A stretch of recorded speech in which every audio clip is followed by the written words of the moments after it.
In today's video, we're diving into an awesome feature on Xiaomi devices, the Sidebar. This handy tool lets you quickly access your favorite apps without interrupting what you're doing. Perfect for multitasking. Let's jump right in. Start by opening the Settings app on your Xiaomi phone.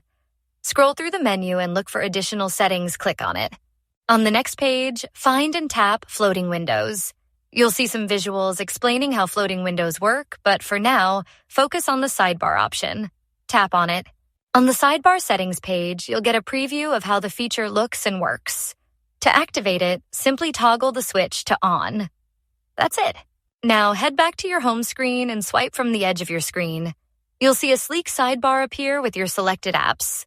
Tap any app to launch it instantly, no matter what you're doing. The Sidebar is perfect for multitasking. Whether you're messaging, watching videos, or browsing, it makes everything faster and more efficient. If this guide was helpful, give us a thumbs up and hit that subscribe button for more tech tips and tricks. Thanks for watching, and we'll see you in the next video.